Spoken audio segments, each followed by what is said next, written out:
Hi y'all, good morning. It's time for me and you to catch some fish. That sun is getting up over the trees over there.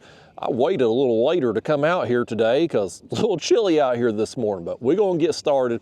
We're gonna beat the banks here for a little while, throwing some worms. The original fishing lure, if you will, is about as simple a fishing as it gets, but we're gonna catch whatever we can, and anything that we can keep that's worth keeping, we're gonna put in my bait tank. I've brought my live bait tank with me here so that we can get us some catfish bait, because my plan is I'm gonna fish here for an hour or two, have some fun with the ultralight, get us some bait, and then I'm gonna take off and hit a different section of the river, go do some catfishing today. So anyway, I'm gonna put y'all here in a chest while we get baited up and make some casts.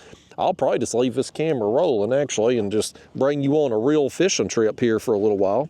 You'll see every cast, every snag, every fish, all of it, any kind of craziness that happens.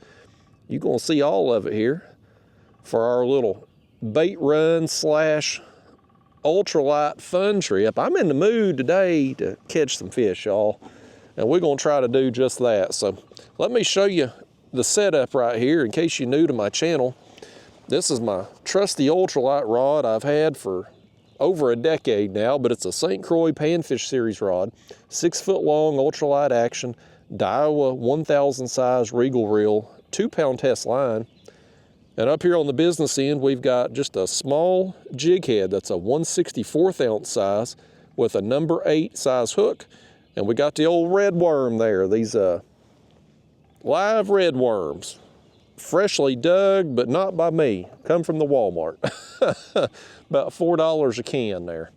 So we're just gonna throw through here on the shoreline, throwing it down trees, overhanging branches, you know, anything you can see that's visible. And we're also gonna be catching a fish. Oh, I lost one right there, folks. We done had one on the first cast, and I botched it.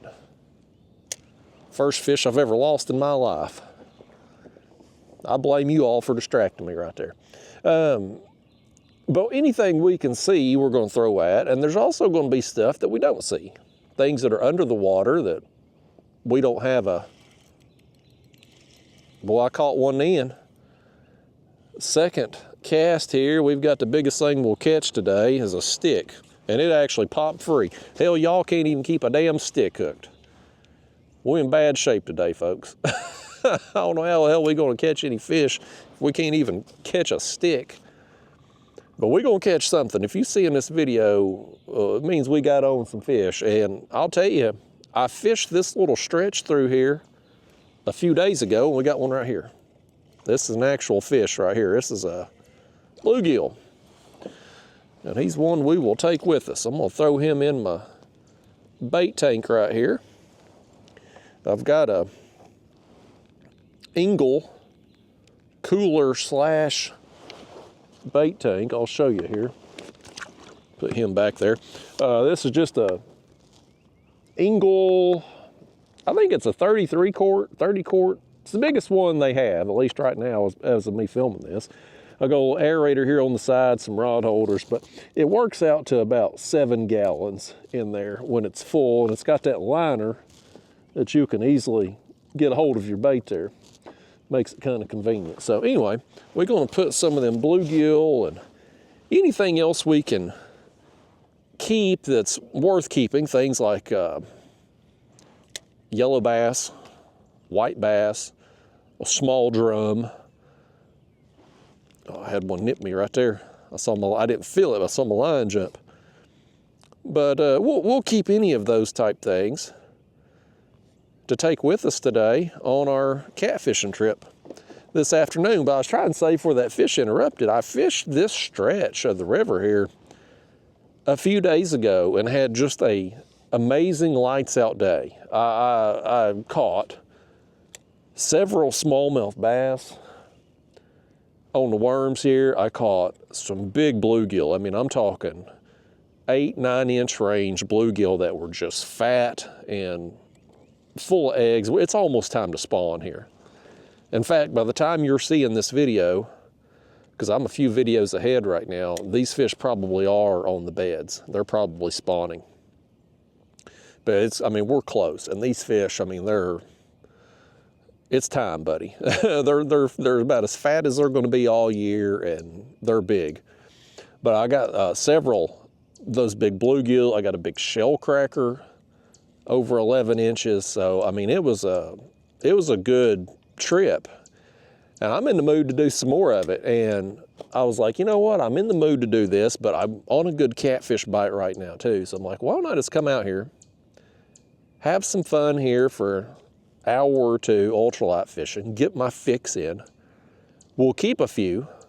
That'll save me time on trying to get bait when I get where I'm going for catfish, although I probably will go ahead and throw the cast net, because I'm going to be launching in a creek on downriver, and that creek, I fished it a couple days ago for catfish through the cast net and got some. I mean, I'm talking like damn near hand size shiners, which got gobbled up. The big cats, buddy, they were eating lately. And I don't, you know, this time of year when it starts getting a little warmer, at least out here this morning, it's 40-something degrees, but it's supposed to be in the 60s this afternoon. But this time of year, I like to switch my trips over and start doing morning sessions.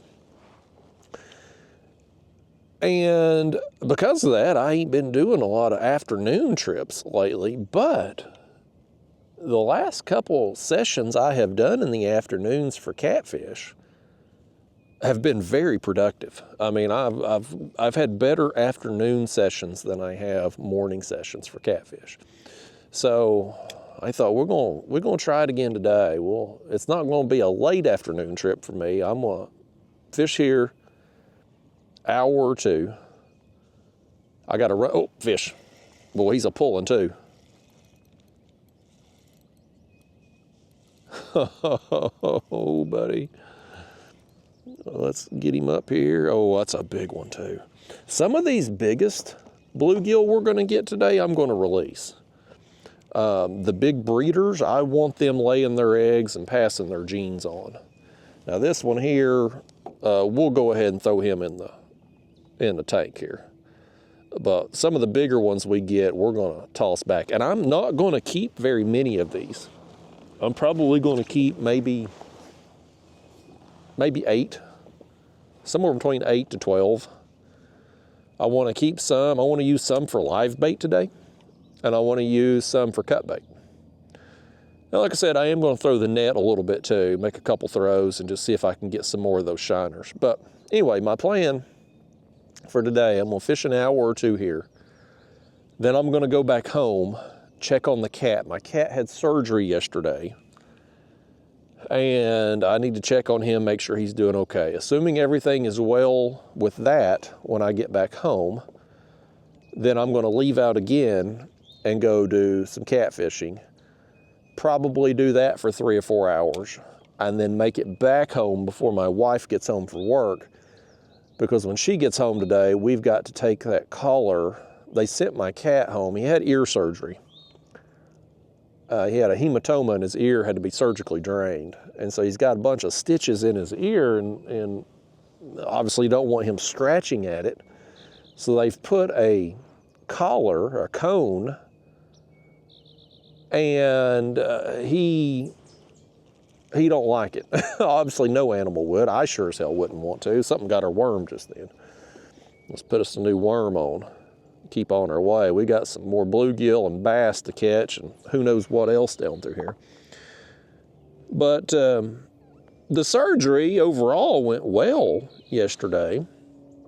But when I picked him up from the vet's office, I was like, how is he supposed to function and eat or drink with that collar on? Because, I mean, it was huge.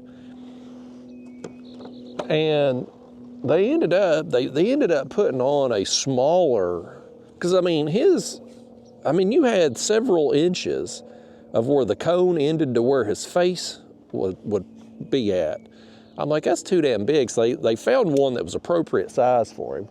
I don't know why they had the big one on anyway. Oh, fish. He gobbled it up on the fall right there. This is another one here we'll definitely throw in the tank. I'm gonna hold off a few minutes on turning the aerator on too. That way we can save on battery on it. Yeah, Bluegill, you wanna come with us today and go try to tempt a catfish? He said, hell no, but he's going anyway. He ain't got a choice in it. So anyway, they put the appropriate size collar or cone, whatever it's called, on my cat, and we leave out of there with some pain medicine, and I already had some eardrops for him. Another one just hit me. We own some right here, man. There's something over here. It was right in this area. The other day I got on some big ones. These here right now ain't quite as big as what we were getting the other day. This one here will probably, he's another good quality fish. I'm probably gonna let this one go, I think. We'll send him back. He can tell his friends how me and you showed compassion, showed some mercy. We could have kept him, we didn't. But anyway, we get home last night, and of course he was still a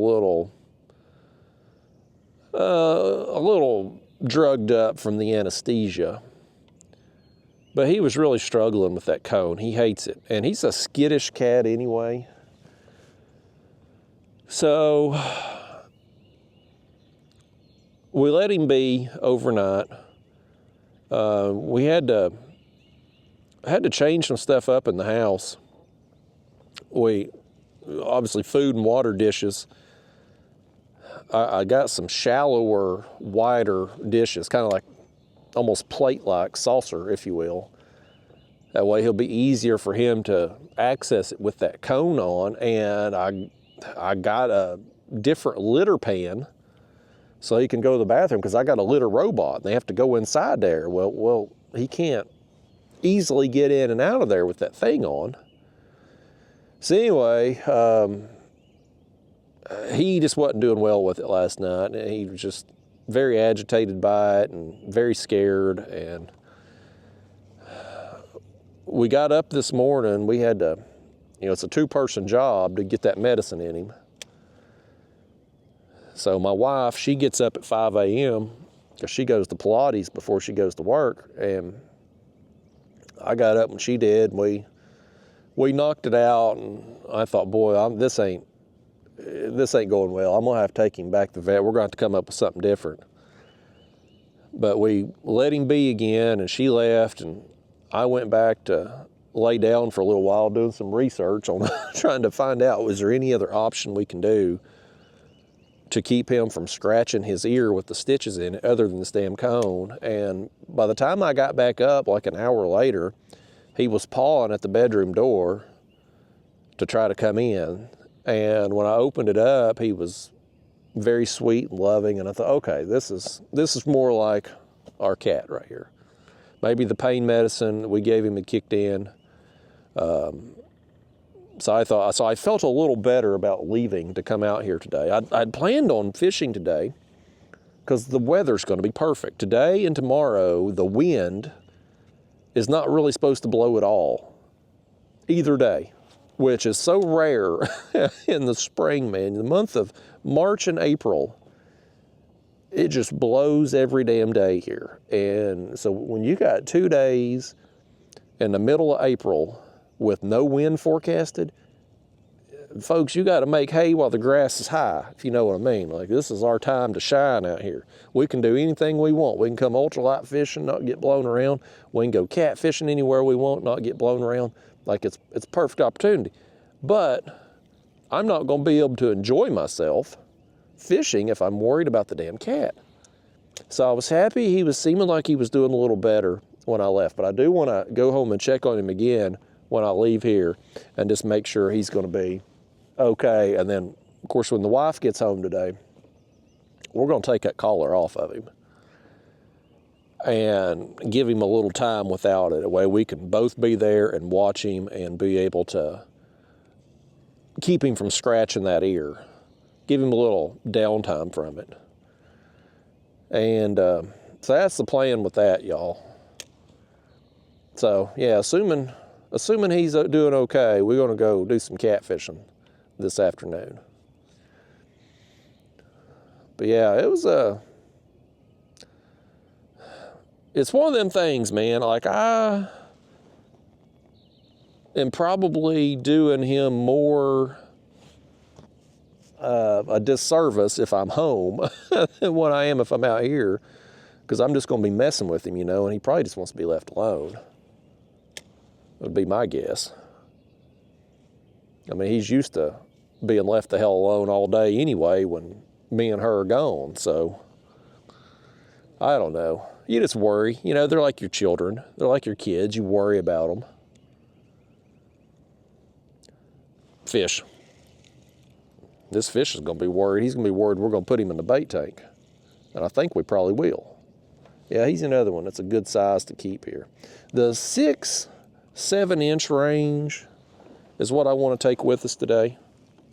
I wouldn't mind having a couple, maybe a little smaller than that we could use for some live baits. I want to use, like this one here, don't tell him. We're probably going to use him as cut bait. But some of the smaller ones, I'd like to have some smaller kind of, I don't know, maybe 4 or 5 inch range to use as live baits.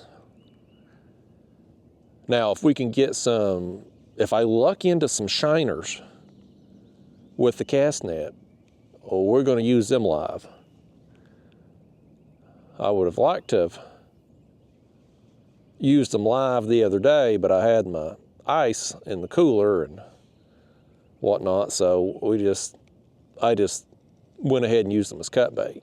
Which, I mean, that last trip, buddy, it was, and that would have been the last video for you regular viewers. Everything goes in sequential order. Like, it was a good day. I mean, I caught several big fish, several big cats, both on the shiners and the shad I had gotten. So, there's some good fish. And I want to go back and hit that same area again today. I want to see, you know, I want to mainly just see, I want to put some live bait next to cut bait as we drift today. 'Cause that's what I'm going to do. I'm going to drift. I'm going to take advantage of the lack of wind and go for a drift. That's hard to do on windy days. You pretty much either get forced to either anchor fish or drag baits kind of going into the wind where you can better control your speed. But a day where we can suspend drift, which those of you that watch my videos with any regularity at all, you know I love suspend fishing. That's my favorite way to catch a catfish. And it ain't even close. Like, there's no other technique that's even close to that I would rather do. So I want to go today and just drift 2 rods, one with cut bait, one with live bait, put them side by side, literally just a few feet apart. And let's see what happens. Maybe they show a preference, maybe they don't. Maybe cut bait gets beat every time and the live bait don't get touched, maybe vice versa. We're going to find out. When you put things side by side in a kayak and things, because I mean, you can't, one of the advantages and also disadvantages of fishing out of a kayak is you can't really separate your baits very much. You've only going to have a few feet distance between them when you're fishing vertical, while suspend fishing, just kind of keeping, you threw over that damn tree over there. Look at that. Look at this. We got that worm dangling from a tree. Can we get it off here without snagging the branch? We did. I'm a professional when it comes to getting worms out of trees, folks. I can't believe y'all cast over that branch, though.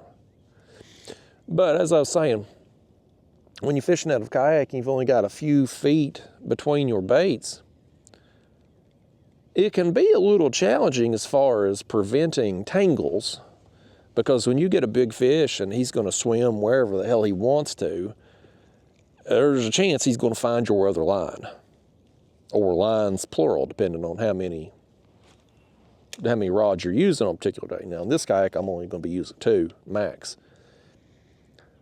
But that's one of the disadvantages, is you're going to get more tangles in a kayak versus a boat just from the distance between your lines.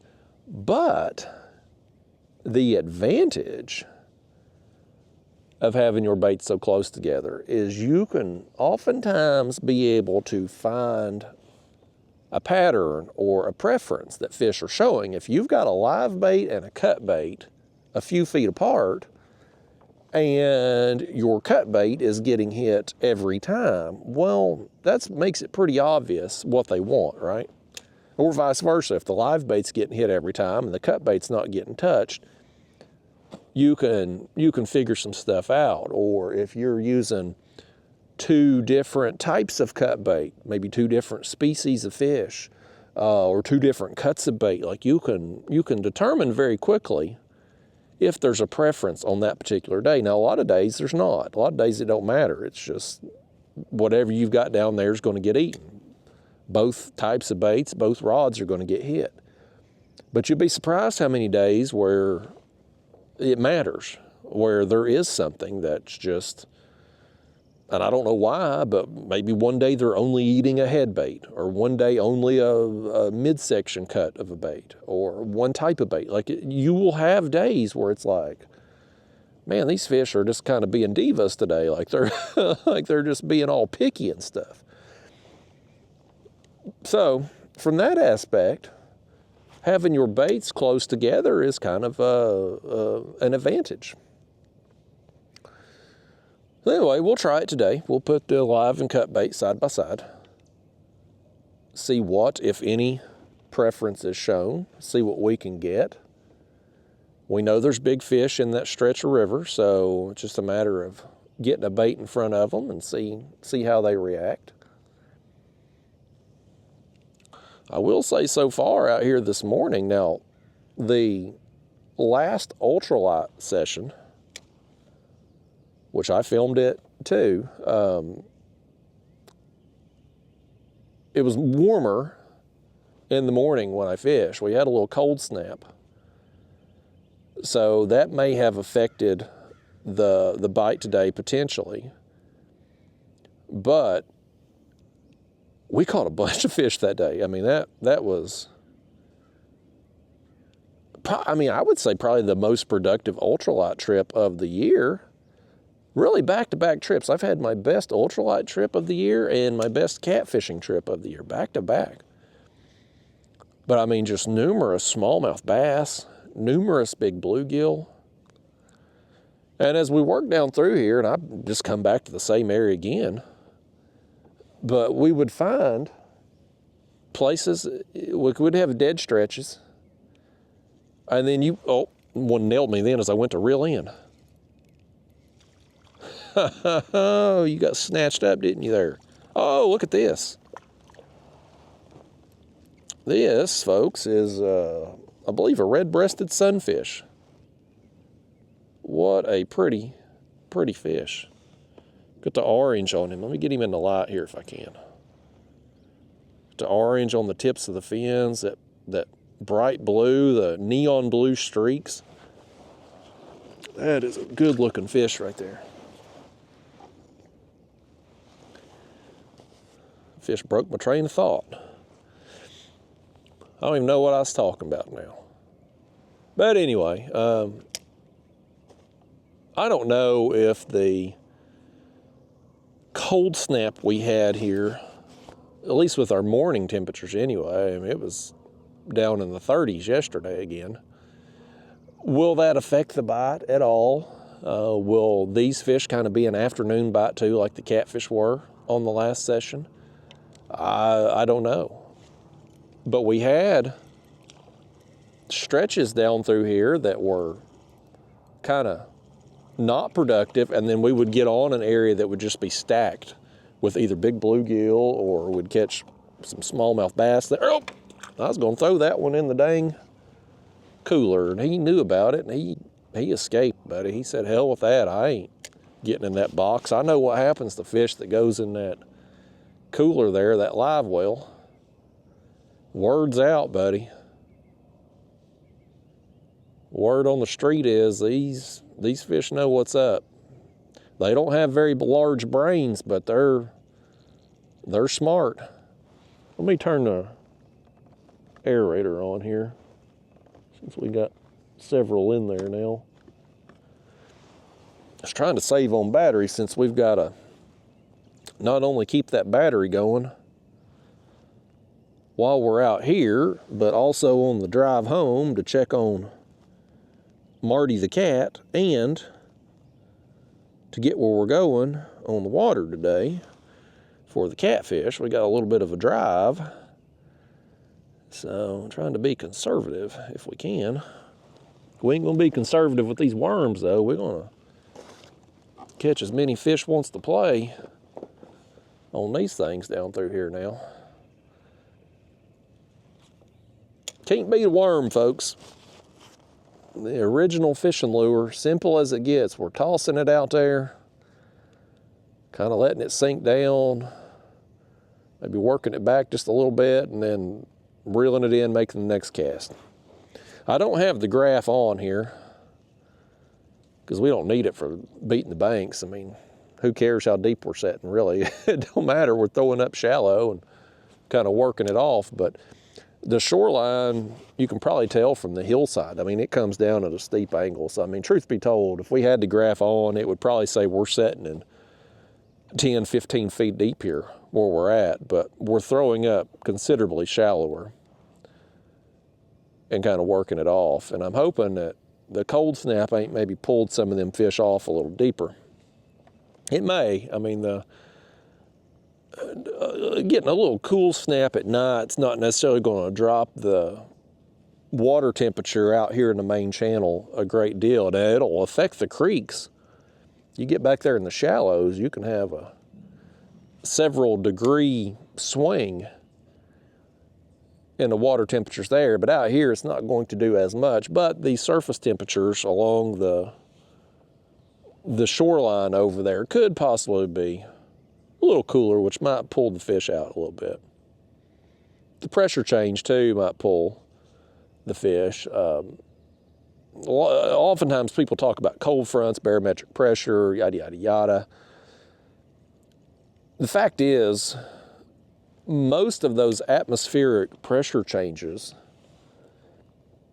are noticed within the first 10 to 15 feet of the water column, which is where we're at.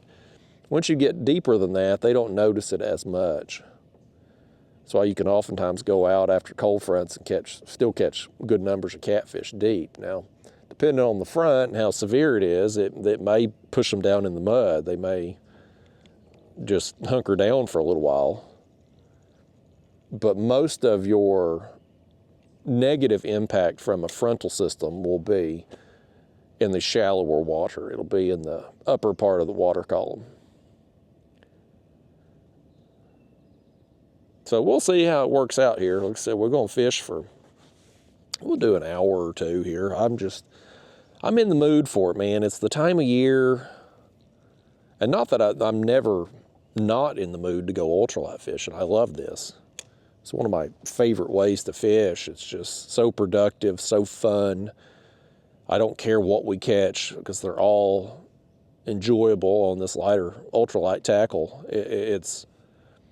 It's fun. But when you get into the spring and the water starts to warm up, I mean, surface temps are in the 60s now, the life just kind of, it turns on a little bit more, right? These fish, a lot of the fish start getting ready to spawn, so they start feeding up.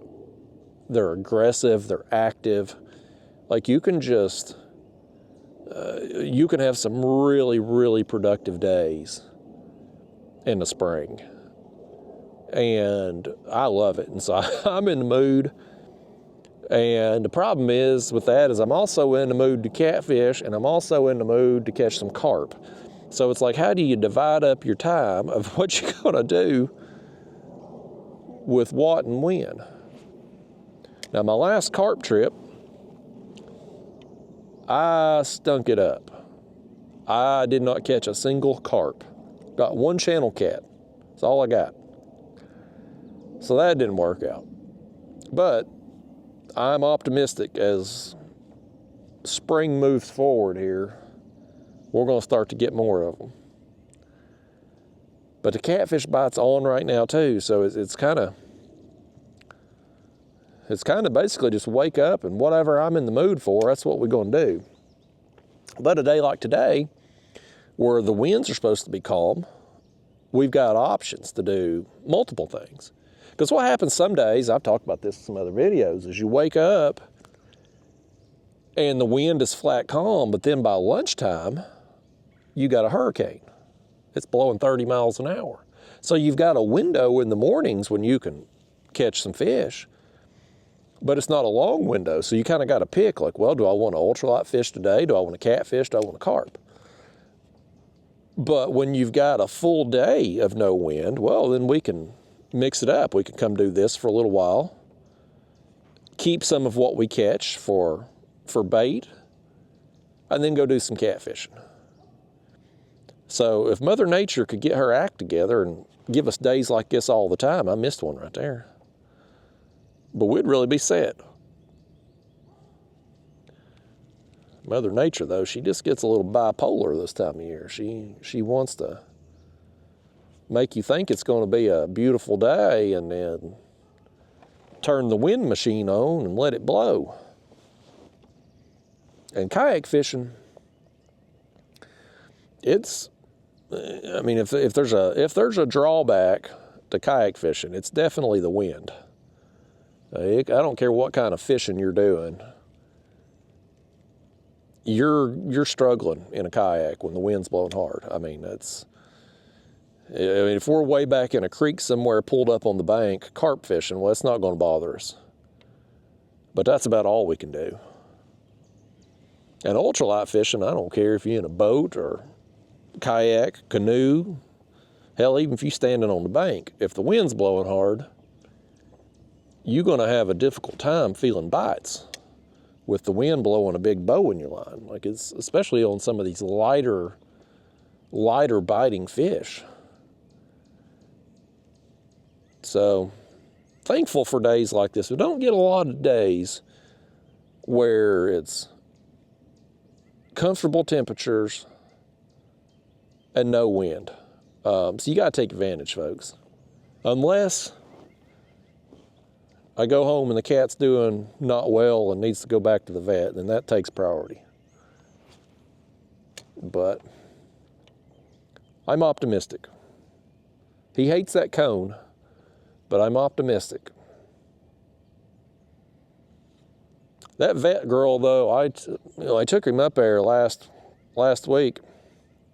I wish they could have got him in right away for the surgery. We had to wait.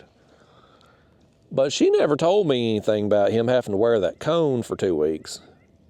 That was a surprise once I got there. And then that kind of got me questioning, like, is the treatment worse than the problem that we're fixing with the treatment? Because his ear was all swelled up. He had an ear infection. And that caused him to scratch, which busted the blood vessels. He got that hematoma in the ear, right? And so up there, when I took him to the vet, we got the ear drops there to treat the ear infection. But the swelling in his ear was so bad, and it's obviously painful because he didn't like you petting his head or anything near the ear, so I could tell it was hurting him. I can't stand to see an animal hurt. I can't stand it, man. I'm jaded toward people. And I know that sounds terrible because I worked as a nurse for a long time before this YouTube crap took off. Like, I mean, that's what I done. But when you work in the ER, which is what I done, you have to get kind of hardened off emotionally. Because, I mean, you see every day you go to work, you see people having the worst day of their life. Whether it's illness, injury, you see a lot of death in the ER. Like, to function in that environment, you kind of gotta, I don't want to say you gotta be heartless, but like you gotta be able to separate the emotions from the job. Like you can't be emotional and effectively do your job as a nurse in the ER. Emotions cloud judgment. It makes it hard to process information. Like, you got to be firing on all cylinders in there. But when you deal with that all the time and you do get hardened off to it, they call it like compassion fatigue in the nursing world, where you're around it so much, it's just hard to feel that compassion and empathy all the time. And I've never really been, which is another thing that's crazy about me being a nurse for so long, was I'm not really a people person. I'm just not. But boy, when it comes to animals, when that Sarah McLachlan TV commercial comes on, and they're showing the sick, pitiful animals on there, I'm like, here's a blank check. Just fill in the amount, take what you need, leave me enough to eat on, but help these poor little sick animals. So it just tugs on my heartstrings. And so Marty the cat, with his ear bothering him and stuff, like, I had to take him to the vet, but I didn't ask. I mean, she was basically like, and this is my fault for not asking, I should know better. But we basically had two options. It was steroids, which she said probably wouldn't work due to the extent of the swelling, and would cause a lot of problems in themselves with aggressive behavior and peeing all over the house and stuff. Or surgery. Those are the two options I was given. I never asked, and this is where I screwed up. I never asked, what if we don't do anything? What if we just leave it be? How long is it going to be painful? Is it going to cause long-term problems? That would have been good to know now, knowing that he's going to have to wear, not only did he have a terrible day yesterday, having to go up there and have the surgery, which I'm sure was, I mean, no surgery's ever good, but just, too, being at the vet's office all day. I had to drop him off at 7:30 and I picked him up at 4. So the times where he wasn't under for anesthesia, I mean, he's got all the dogs barking up there and different smells, and traumatic for him, I'm sure. Now we've got to wear this cone for 2 weeks, which is going to be miserable for him. And it's like, is the treatment better than no treatment? I don't know, and I should have asked. And that's on me for not asking. It honestly brings up a little, I don't know, I wouldn't call it PTSD, but like, it brings back guilt, remorse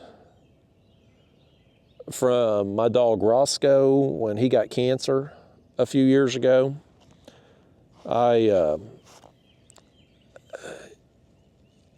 It's honestly probably how I handled Roscoe, and long-term viewers remember Roscoe. He was on my channel some. Daphne the dog is the current dog, aka the baby cheetah. Most of you all that watch regularly know her, but the dog I had before her was Roscoe, and he was the love of my life. I've never bonded with an animal before like I had bonded with him. It's weird how that works, man. I love every animal I've ever had. I love them. Would do anything for them. But it's weird how you just connect with some animals. It's like people. I mean, you just have certain animals, certain people that you just have a stronger bond with, right? And so Roscoe was like my baby. He was like a child to me. I loved that dog as much as you could love anything. And he got cancer. And naturally, you want to do whatever you can for him to fix it. And that's the path we went on. And in hindsight, knowing that the treatment failed and ruined his quality of life, I have a great deal of guilt for that. I ruined my decision to pursue the cancer treatment, ruined the life that he had left. And hindsight's always 20/20. you know, and so I try not to think about it really. I mean, I can't change it. But I do feel a tremendous amount of guilt for it when I do allow myself to think about it because of just how difficult the treatment was on him.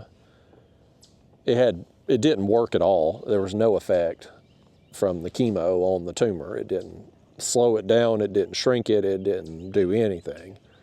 Total botch on that. It was just, it did nothing but ruin it did nothing but ruin the quality of life of what life he had left.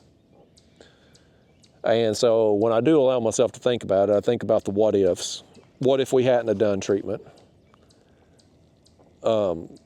His days would have been better, obviously, until we had to put him down. Or maybe I should have put him down as soon as he got diagnosed with the cancer. He was still living a good life at that point, but maybe I should have went ahead and done it and put him down while he was still doing well before he had any kind of chance to suffer. It's one of them things you beat yourself up on, and it's probably my greatest regret in life, how I handled that situation. I wish I had done anything except pursue treatment. When the first chemo treatment, and of course the vet had said, oh, it's very mild, he's going to be fine, like the treatment's not going to bother him. Well, bull butter. Like the very first treatment, he done okay with it, but you could tell he didn't like it and he didn't feel good afterwards. But the second treatment, when the first treatment hadn't done anything, and I went back and I'm like, I asked the vet, because we only got two. It ain't like you can get a second opinion. We only have 2 canine oncologists in my area. And it took a month from the time he got diagnosed at my vet, it took a month to get him into the oncologist because they're so far behind. So it wasn't like you could just call up and take him to the other oncologist across town, because it would have been another 4 to 6 weeks to get him in there. And I even tried to bribe, man. When I called to set the appointment with the oncologist and I was told it was going to be a month to get him in, I tried to bribe the person on the phone. I offered him $1,000 to go ahead and get him in that first week. They wouldn't do it. I think it was a dumb mistake on their part. Take my damn money, just cash under the table, you know. Like, oops, there's a fish.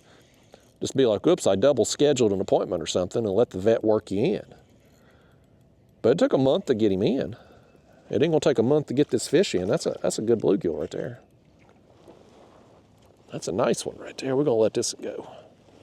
He got him a mouthful of worm there, didn't he? He likes some old red worms. Nice, man. Let's throw back over again, see if he's got a friend with him. But yeah, it took a month to get him in. And we knew the cancer was not curable. I forget the type of cancer he had. It's been a few years. Histoplasma, sarcoma, I think, maybe. I may not be telling that right. But anyway, it was an incurable form of cancer, and where the tumor was located on his head, they couldn't do any kind of surgical procedure to try to remove the tumor. They said they couldn't do it. They wouldn't be able to get the tumor and enough area around the tumor without doing significant damage to him. And so the goal with the chemo treatment was to shrink and control the growth of the tumor and the spread of the cancer to hopefully buy him another year of quality life. And they're selling you hope at the vet, like they want your money. That's what they want. And I don't care. I mean, I didn't care about the cost. I would have spent anything. I would have spent every penny I had if it meant being able to fix him or improve his quality of life. Like, I mean, that's the whole point of having money, is for those type of situations. Like, that's the ultimate thing that you need money for, is those scenarios in life, right? So I didn't give a damn about the money, but they prey on that. They know you're willing to do whatever for your baby, and they don't give a damn. I honestly don't think they give a damn about the quality of life, as long as they're getting that. So they're going to try to sell you on hope and optimism to do these treatments that, when you look, again, after I'd done the research after the fact, which I should have done prior to, instead of just taking the vet's word for it, but the successful outcomes is so slim with those treatments, and the side effects and quality of life, it just goes so bad. If Daphne the dog gets cancer, she won't be getting any treatment unless there's major breakthroughs between now and then. I'll never put another animal through it. I just won't. But the second time, we took him up there for chemo, and they won't let you, that was another thing that pissed me off. They wouldn't let you stay while he got it. You had to drop him off and then pick him up.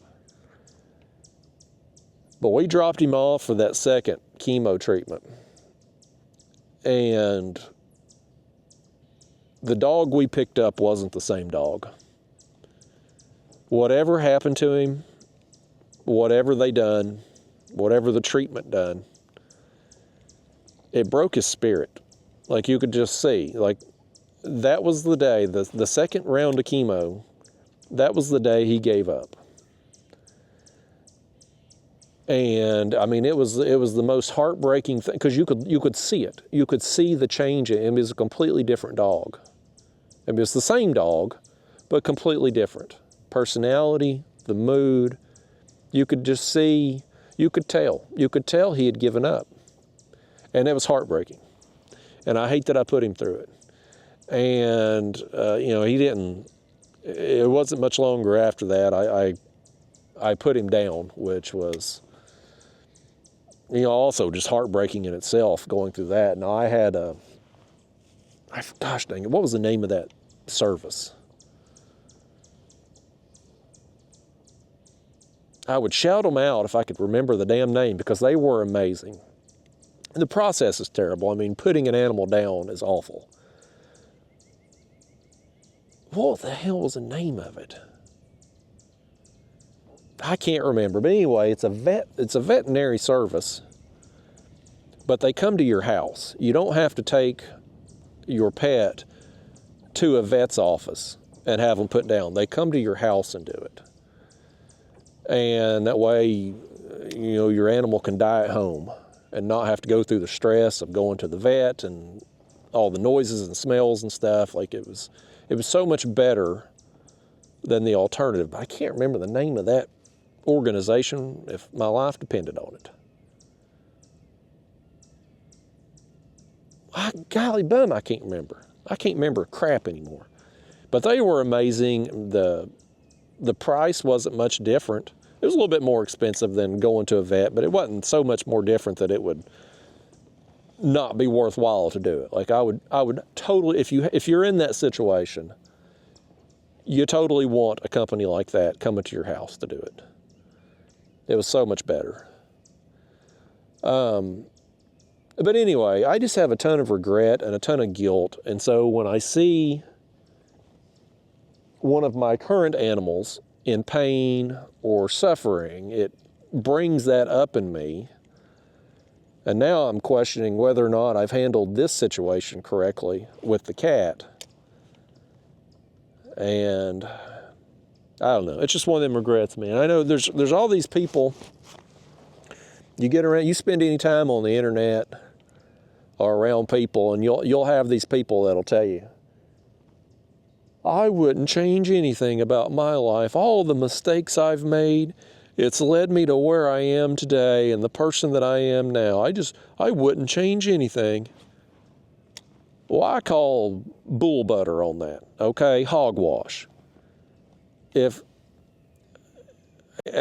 I can't believe I'm the only person like this, but I have to believe that me and most of you out there watching or listening to this, if given the opportunity for a do-over, could go back in time and change the outcome, knowing what you know now, I have to believe some of us would do it. And I'm not just talking about like picking the correct lottery numbers, which that would be the first thing I'd done. You talk about setting myself up for life, buddy. I'd have the damn correct lotto tickets, for sure. But I mean, I call BS on all these people that claim they would never change anything. It's like, really? You've lived a perfect, mistake-free life? Your shit don't stink? Now, granted, somebody out there is going to be like, well, Justin, nobody's shit stinks. It's the bacteria around it that stinks. They're going to get all technical with me. But you know what I mean. Like, and listen, some mistakes you make in life do have a positive impact later on. I'll give you an example with me. So I've told the story about me having that car wreck when I was 25. Crippled me. Terrible ordeal. Broke my hip, pelvis. Broke my pelvis in numerous places. Broken ribs, lacerated spleen. I was in the hospital, major surgery. Very difficult ordeal. Wouldn't wish it on anybody. Wouldn't want to go through it again. I had done it to myself too. I mean, I was reaching for my cell phone. I was driving, reached for my cell phone. It was ringing. Got off in some loose gravel. Lost control of my truck and wrapped it around a tree. So the accident was totally my fault. Shouldn't have been reaching for a damn cell phone.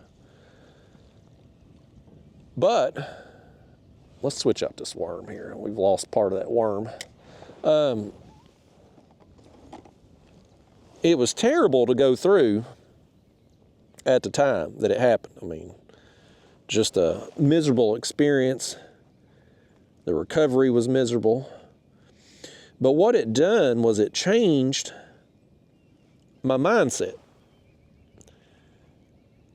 I was, at that point in time in my life, and I've went into great detail on this in other videos, so I'll give you the Cliff's Notes of it now, but prior to that, I was just making dumb financial mistakes. I mean, I was 25 years old. I didn't know nothing about anything. I just knew I had good credit and a job, so I could get finance for anything I wanted, whether it was a house, a truck, boat, motorcycle. By God, I had it all. And I was paycheck to paycheck and pretty miserable. Working a job I didn't like, having to do overtime hours to make minimum payments, and I was living the American dream. I had it all, but I wasn't happy. I'm like, this can't be how it is. Like, yeah, you've got this nice stuff, but I got to work all the time. So my house, I'm only home to sleep. That fancy truck, it sits in the parking lot at work. Motorcycle, it don't get ridden unless I drove it to work. Boat was sitting under a carport, not getting used, didn't have time. It's like, what's the purpose of having all this stuff if you can't use it? So I just wasn't happy. Well, when I got hurt, I couldn't work. Bill collectors start calling, man. They don't give a damn you can't work. You've made a commitment to pay that bill. Oh, fish. Oh, that's a bass. A little smallmouth. We finally got us a smallmouth. But oh, he's got another one with him. Did you see that? Look right here. Look right here. He's after him. The smallmouth is trying to eat. He's still right there. Let's steer him. Let's steer that fish back. The smallmouth came after the other smallmouth. I've had them come after bluegill before, but I can't say I've ever had a bass come after a smaller bass. But we just witnessed it happen. I wish we could have got him to eat right there. That would have been a hell of a show. But anyway, I couldn't work. I was physically unable to work. Bill collectors are calling. I didn't know. Was I going to be able to feed myself? Was I going to lose my house? Like, what was going to happen to me? And it was traumatic. And it changed my mindset. And thankfully I made a full recovery. And that motivated me to go back to school, because at the time I got hurt, I was an LPN. I went back to school, became an RN, which not only gave me an increase in pay, but it also gave me more job options for the future. And then I went out on a mission, man, to get myself out of debt. I said, I don't want to ever be in a situation ever again where I might lose my house because I'm physically unable to work. Like, I just never wanted to feel that stress ever again. And so I changed my spending habits, I changed my life, I got out of debt, I sold off everything that I could sell off, and everything I couldn't, I just worked on paying off. Once I could start working again, like, man, I was just attacking that debt and got out of it. And I've been debt-free since age 32. I'm 44 now. And it's been amazing. The sense of freedom you have from not having bills hanging over you is amazing. I'd recommend it to anybody. So the fact that I'm in this situation today stemmed from that accident of me wrapping the truck around the tree. If that don't happen, if that first domino in the series don't fall, am I here today? I don't know. I don't know where I'm at. I don't know what my life looks like. Do I eventually get to that point anyway and make the changes? Maybe. But I don't know. I don't know what would have happened.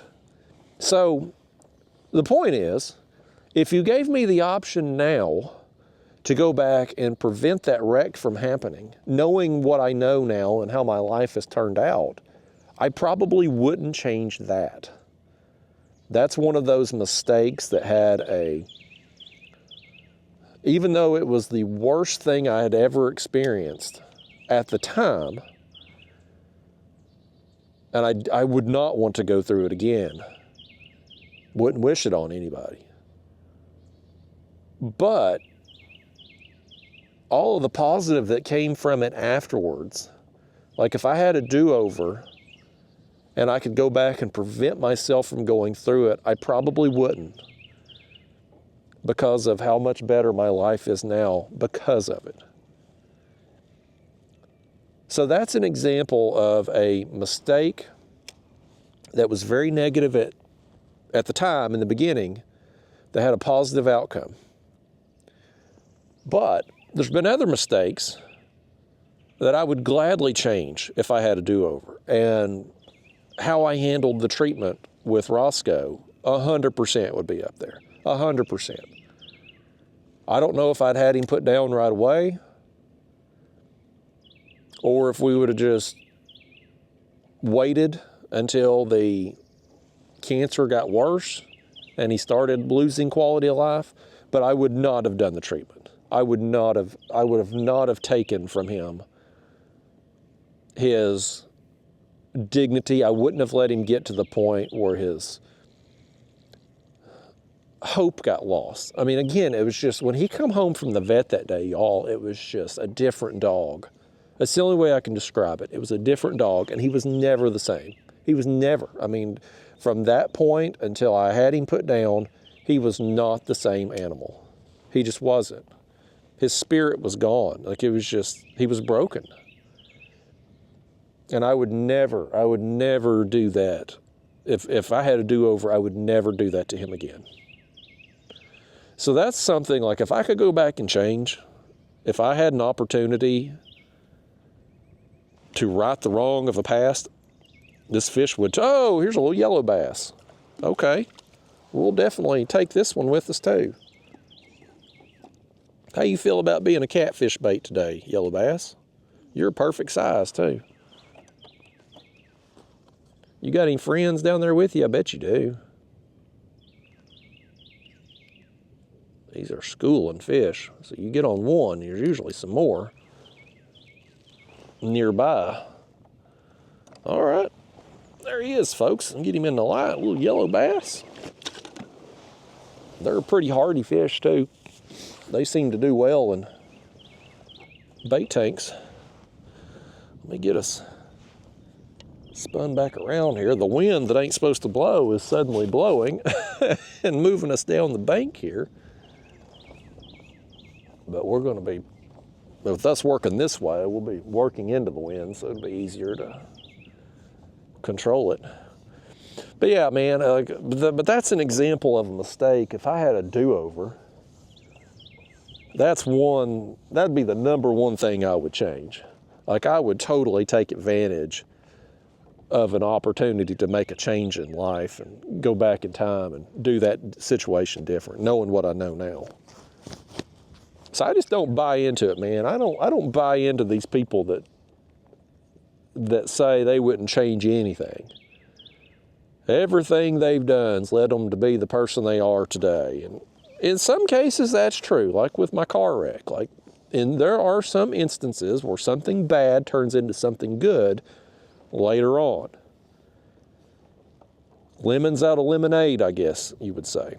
But there's oftentimes too, I think all of us probably, I mean, if you're old enough that you're in adulthood at this stage of your life, you've probably made some mistakes that didn't have a positive outcome in the end. Whether it was something you did that affected you, or maybe something you did that affected other people. There's probably been something, a few somethings probably. I mean, if you're a normal person. I mean, aside from the dog cancer situation, man, hell, there's a few women I maybe wouldn't have partaked in a good time with, if you know what I mean. Like, I would have probably avoided knowing what I know now. Again, it all worked out in the end. I got a beautiful, loving wife now, and I'm very happy, and her and I have a great relationship. You could say that maybe the other bad relationships, I don't know, I mean, timing and all, if I wasn't with those other girls or having broke up with them before having met my now wife, like, who knows? Does it put you in an alternate timeline? Who the hell knows? But still, there were a lot of situations in the past, man, some drama and craziness with women. You know how it is. You fellas out there watching, you've probably experienced a crazy woman or two. A little bit of crazy in your women's all right. You want her to be a little crazy, that's fun. You just don't want her to be a lot crazy. She needs to be like 5% crazy. Not like full-blown on medication for it type crazy. like that's when things go bad, man. Oh, there was something splashing right over there under that tree. Well, I didn't make a good, I was in mid-cast when he come up, but we'll throw over there on the next cast. We really, I mean, for the time we've been out here, we've been at an hour now or so. We really haven't gotten a lot of fish out here this morning. I have to believe it's probably because of the cold snap, because the last ultralight session in this area, we were catching a bunch of, I mean, just huge bluegill. We ain't got any that big out here this morning. And we ain't got well, we had that one little tiny smallmouth and the other one followed up, but beyond that, I mean, an hour into the trip on that last session, we had a bunch more fish. Now, the nice thing about what we're doing here with this ultralight style and using worms and small jig heads and hooks is, like, even on a bad day, you're still going to catch some stuff. You're still going to be able to get some fish. We're not getting skunked. I mean, if you're going to get skunked ultralight fishing,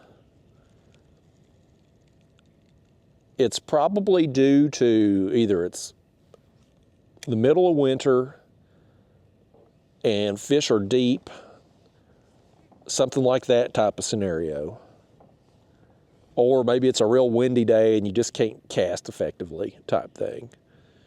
But if it's spring to fall, warm months where you got some fish that are up in the shallows, I mean, if you're out there and you're throwing a worm or a small plastic or a cricket or some other kind of bug, whatever, man, you're going to have a hard time getting skunked.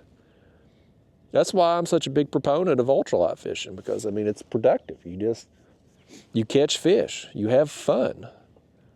I mean, all these fish we've got today have been fun on this ultralight rod. It's an enjoyable technique. It's an enjoyable way to fish.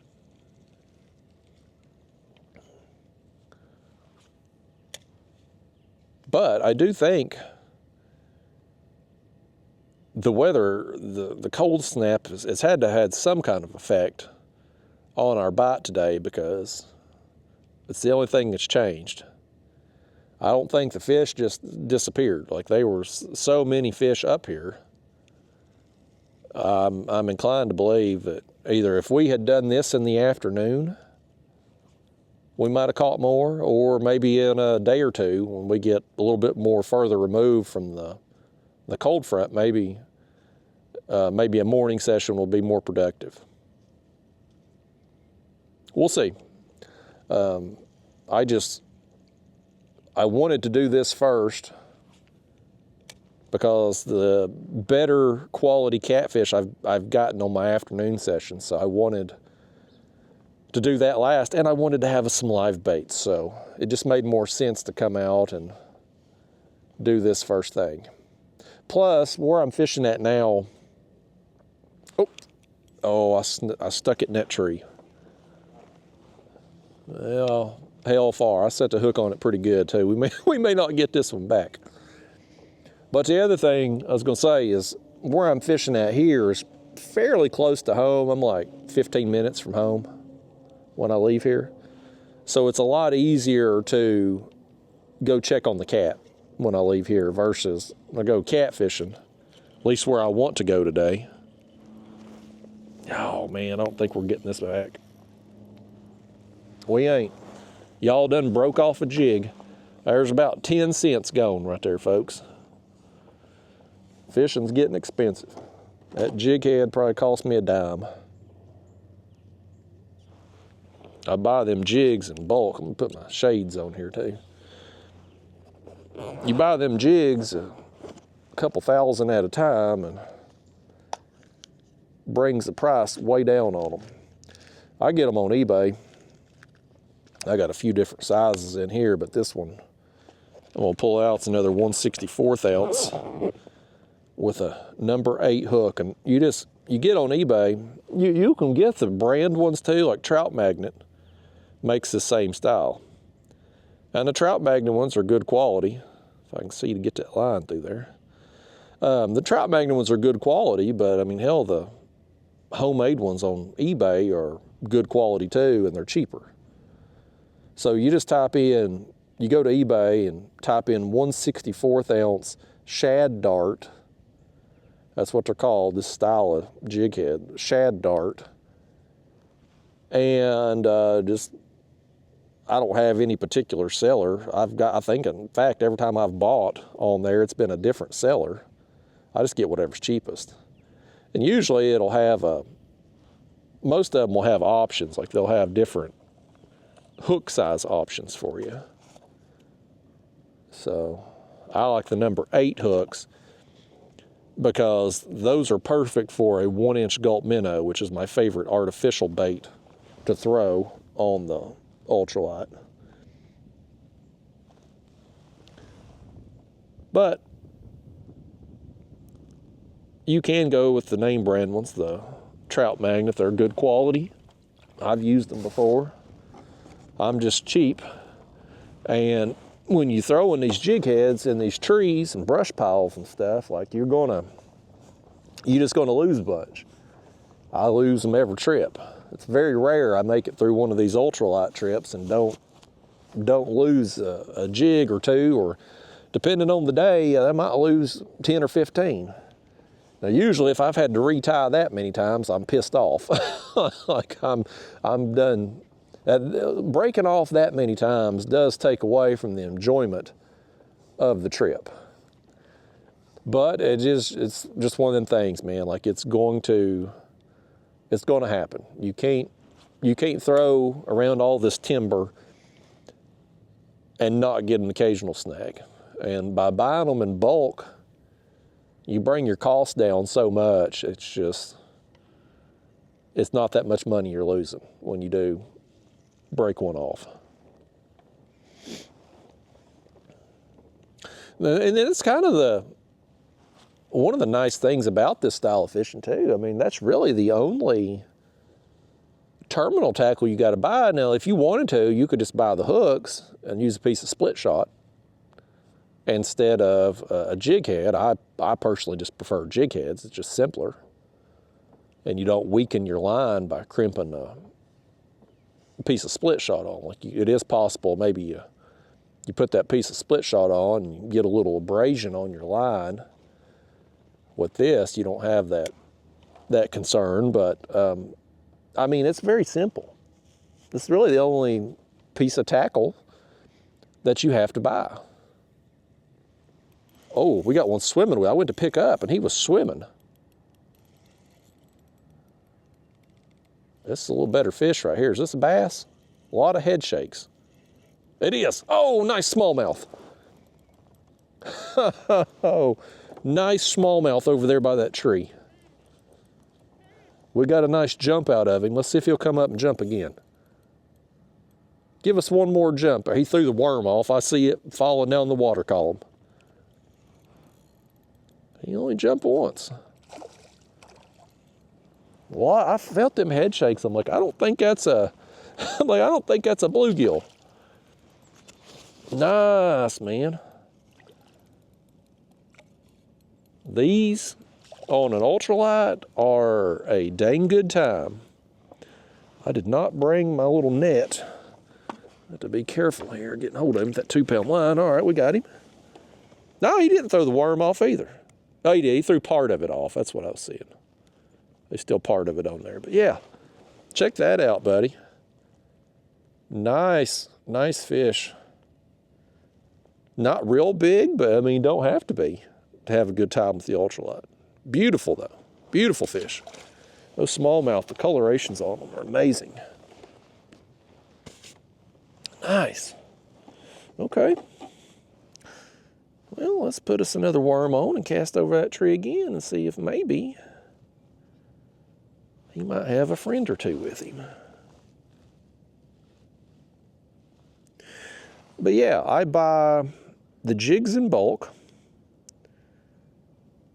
I buy my line in bulk. I use this 2-pound line. I use the Trout Magnet brand because you can buy a 10,000 yard spool. I don't know what it is now. It used to be $39.99 for a 10,000 yard spool.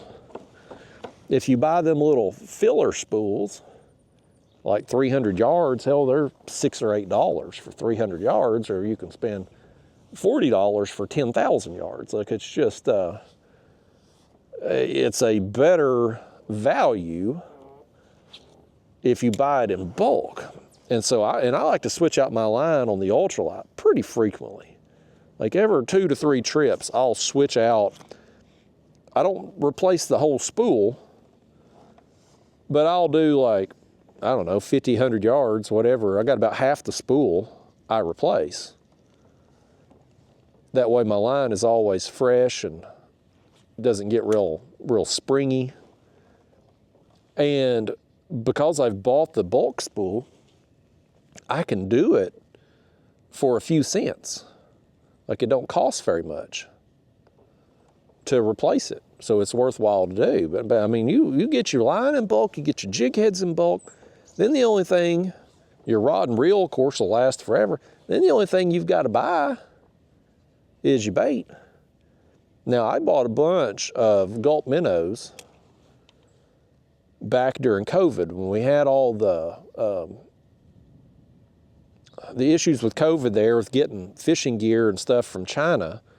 Remember how all the stores a few years ago was just cleaned out of everything? You couldn't find fishing tackle. Of course, we couldn't find anything.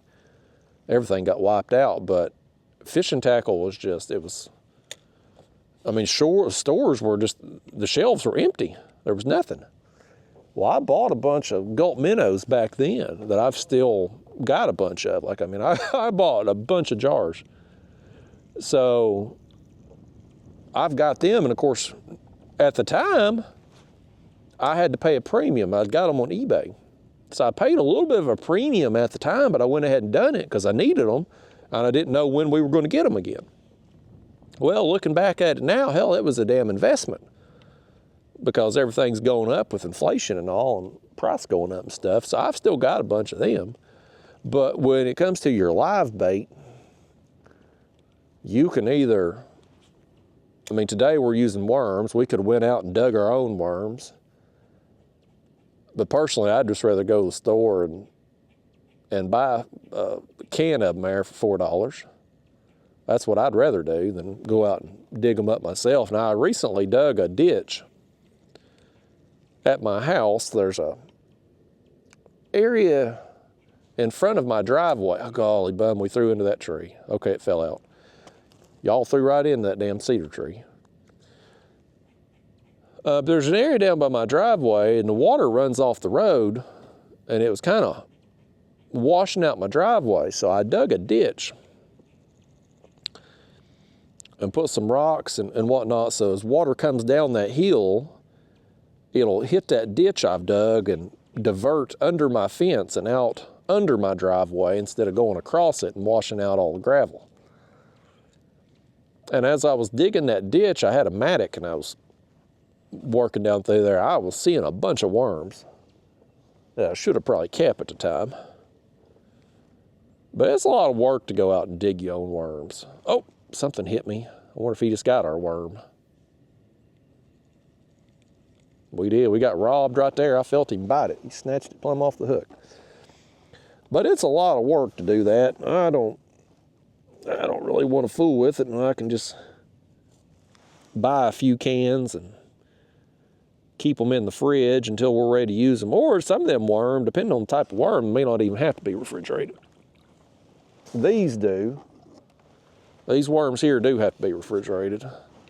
But there's another kind they sell at the Walmart, which they was out of. Well, they was out of the regular ones. They had the chartreuse colored ones. But the regular ones they was out of that don't have to be refrigerated. But they're a little smaller than these, so it don't matter. I mean, I don't care if it's red worms, night crawlers. You throw a worm out there, you're going to get it eaten by something. Bluegill, bass, it don't matter. They're going to eat it. It's hard for them to resist a live bait like that. I mean, that juice they put the gulp minnows in, Berkeley makes there, I do believe there's something to it. Like, I think that fish can smell it or taste it or whatever it is, but like I think they can tell that there's something coming off of those gulp minnows. Because I've tried other plastics that are similar in size and shape that don't get eaten as good as the gulp minnows. So I think there's something to it, but I mean, nothing can replace a natural bait. Like the scent coming off of that worm that we hooked, that's as natural as it gets because it's real and it's moving, at least until it dies. But still, as it falls down through the water column, like it's going to have a different wiggle to it than a plastic or rubber worm because I mean it's live. So, I mean, I think, and I've kind of judged my trips the last few years just looking. Not really keeping specific stats per se, but just kind of ballpark guesstimating. And here's what I think the difference between live bait and artificial is when you're ultralight fishing. I'm gonna go around these trees here where we can cast closer to the bank. We'll go up here and make a few casts. But here's what I think the difference is. When I'm throwing the gulp minnow, I catch a lot more fish, numbers-wise. And I think the reason for that is because I don't have to change the bait all the time. With a worm, you're going to, first off, you ain't going to catch very many fish on one worm.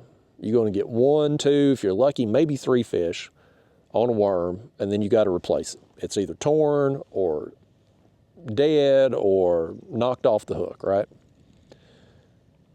Well, the time it takes to replace a worm all the time is time you could be casting. So the Gulp minnows, for instance, I normally get about 8 to 10 fish on average on those before they have to be replaced. So that equals more cast, more fish. And you add that up over the course of a day, and it can be significantly more volume, more numbers-wise, right? But with the live bait, I seem to get, even though I'm not catching as many fish as I do with the Gulp, I think you get better quality fish on average. I think you're going to be more likely, and not that I mean, I've caught some big fish on the Gulp minnows. I mean, you all have seen it. I mean, I've had some really good quality fish, big bass, carp, big drum, big bluegill. I mean, I've caught some really good fish on the Gulp. But on average, your average day, I think you're going to get the better quality fish on a live bait versus the artificial, on average. And another side topic of the live bait, and I got one, well, I think I got 2 on the last trip, but one of them is a really good one, but shellcracker. Oh, we got one right then. I don't know if it's shellcracker, but we got a fish, you know what I mean.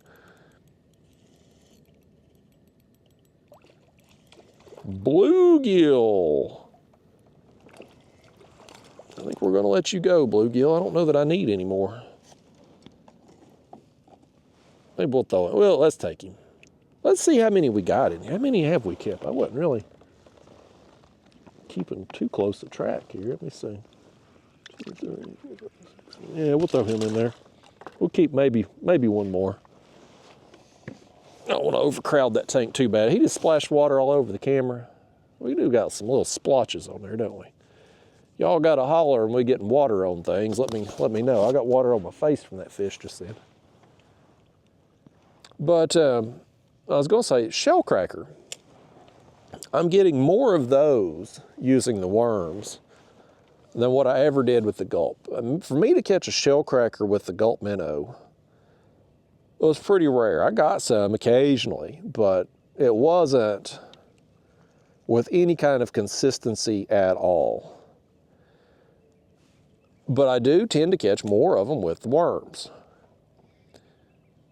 So that's a nice bonus. Now, I catch less crappie with worms. I catch more of them with the Gulp.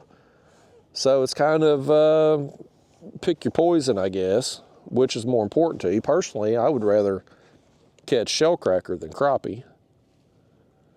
And with me having the live scope, of course I don't have it on here today, but with the live scope, it's much easier to get on crappie consistently.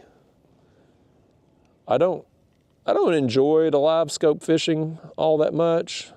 I mean, I like watching a fish eat the jig. That is exciting.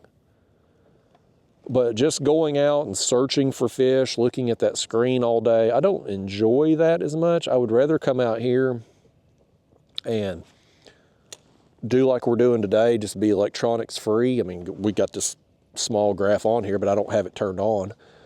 I would rather do this than use the electronics.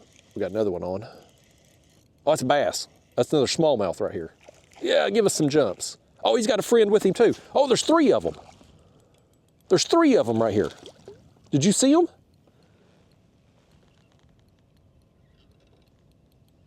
They all come out together right then. The others are gone now. Okay, let's back up a little bit here. Maybe we'll make some more casts when we land him over there. There was 3, the one we have hooked, and 2 more with him. And it could have been some more for all I know that we didn't see. This water here is pretty clear. Come here, buddy. There you go. All right. Another nice smallie right there. Beautiful fish. All right. Let's get us another worm. Get our pedals going back too. The wind's pushing us along here. The wind that ain't supposed to blow. All right. Yeah, that was fun. Yeah. Put this other on. I'm gonna throw over there again. I hope them other smallmouth went back over there. Or maybe some more is over there. I mean, it's clearly he was in a school. Let's see what we can do. He was to the left of this tree coming out, kind of up toward the shore there.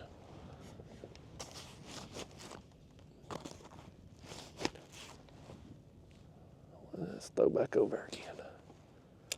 I don't think I got that cast as close as I did the first one. We'll work it back and see what happens though. That would be very exciting to get on a school of smallmouth. But yeah, the crappie, pretty easy to catch with the live scope. I just don't enjoy doing that quite as much as what I enjoy this. And kind of like we talked about in another recent trip, it's like, you never know when your last fishing trip's going to be, so do what the hell you want as often as you can. Don't just go do something because it's what the cool kids are doing. Make sure it's what you want to do. And so I'm going to use that live scope, especially when I'm netting shad, just because, I mean, nobody enjoys netting shad. Throwing a cast net ain't fun, folks. It's never fun. So I want to do as little of that as possible, and the live scope's a big help. Let me know where I need to throw and not throwing when I don't need to. I mean, there's been some days I've thrown and thrown and thrown trying to get some shad, and I could have avoided all that with the live scope. So I've conceded defeat on getting rid of live scope completely. I'm going to just periodically use it on the bait trips when I'm netting. And I will periodically take it out and do some crappie fishing with it, or try to catch some catfish, throwing a jig in their face, especially in the winter when that's more likely to happen. I did it a couple times this past winter, unsuccessfully, but I went out with the attempt. But more so, I would just rather do this right here. Beat the banks, minimal gear, no electronics, and it just adds to the fun for me, man. I enjoy it. I like being a part of nature, and when you're staring at a screen, a live scope screen,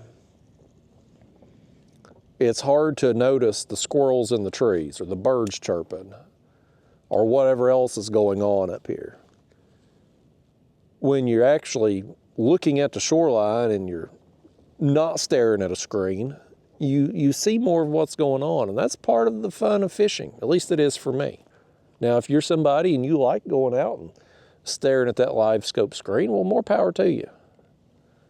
To each their own. I'm not telling you how to fish or what to do. A lot of the people online just bash it because of the price, and it is expensive, and I think it's come down in price from what it was when it first come out. Like all technology, it's very expensive in the beginning, and then 2 or 3 years goes by and you end up with, is that a fish? It is a fish. I thought I was maybe pulling up a limb or something. This is, what we got here, is this another bass? It is. I think this might be a largemouth. Let's back us up here, folks. Let's get us off the shoreline. I first picked up, I'm like, am I pulling up a limb? Oh, nice largie. Nice largemouth right here. All right, man. Yeah. That wasn't no tree limb right there, folks. Come on in here. All right. Now we're getting on some better quality fish. Sun's up a little bit more. I don't know if we're just getting on them or if the sun is kind of getting them a little bit more active here. Nice, buddy. Nice. We'll see if he's got a mark on his lip right there too, don't he? A little black spot. All right, here you go. Let's switch out here. That's fun, man. Actually, he left the worm on right there. Yeah, let's reuse that worm, why don't we? That was fun. Yeah, we'll go right back over here and do that again. I pulled us off a little bit because we were kind of blowing up on shore while we were fighting him, but that's a good time. So that's, we got bluegill, smallmouth, yellow bass, large. That's 4 species now. 4 different species we've had in the short time we've been out here. And even though it's not been a super productive trip as far as numbers goes, I mean, we're still, when we roll out of here, we're still going to have caught several fish. Another one.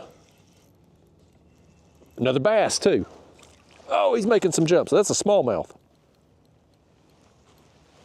Oh, he's jumping behind us. Come over here and jump in front of the camera, fish. I can't contort myself in a dang 360. I ain't possessed by the devil here like that girl on the Exorcist movie. You talk about a scary movie, buddy. That's the scariest movie of all time, if you ask me. Jump one more time for us, Smalley. Come over here then. If you ain't gonna jump again, we'll go ahead and land you. Another small jaw here. All right. Can't keep these, folks. They gotta be, I think, 18 inches to keep a smallmouth out here. I think it's 15 on largemouth and 18 on smallmouth, so can't keep him. But he's fun to catch nonetheless. I always love getting a smallmouth. I love catching any bass on the ultralight, really. Now, if we were using big, heavy bass gear and caught a fish that size, it probably wouldn't be any fun. Most of these fellas that fish for bass, they catch one that size. I mean, the fight lasts 3 seconds. They've done yanked it in. But when you match your tackle to the size of the fish you're catching, you can play them out a little bit. Now, that fight still didn't last very long. But we got to have some drag pull. We got to see, well, I got to see a couple jumps. He was behind me. I don't think you all could see him there on the camera. But you know what I mean. The fights are just better on the lighter gear. Same with the catfish. Now, I'm not using ultralight for the catfish, but today we are going to be using the lighter tackle rods again. And I've been having a great time doing that. It's so much more fun. I just, when the time I started catfishing, man, I went along with the culture. Heavy gear, big hooks, heavy line. And I just don't think it's all that necessary. In certain situations, sure, if you're fishing real fast flow for trophy fish, you want the heavy gear, but for what we're doing, light current flow, Lord, we got a helicopter out here.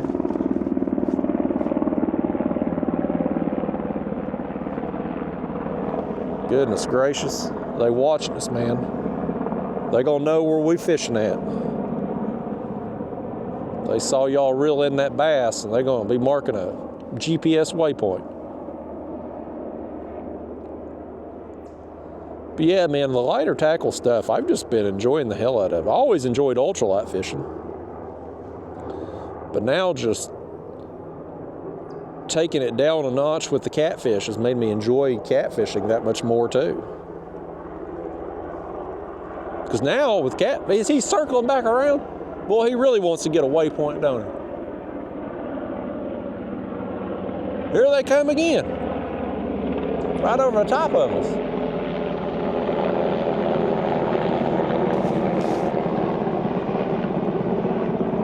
Yeah, they can no helicopter, man. They looking for something. One of y'all out there, one of my fishing buddies here today, apparently y'all running from the law and they tracking your ass down. They can track anybody now, though. With all this technology, cameras everywhere, following our cell phones, listening in to conversation, there ain't no hiding from anybody anymore. We are in a surveillance society.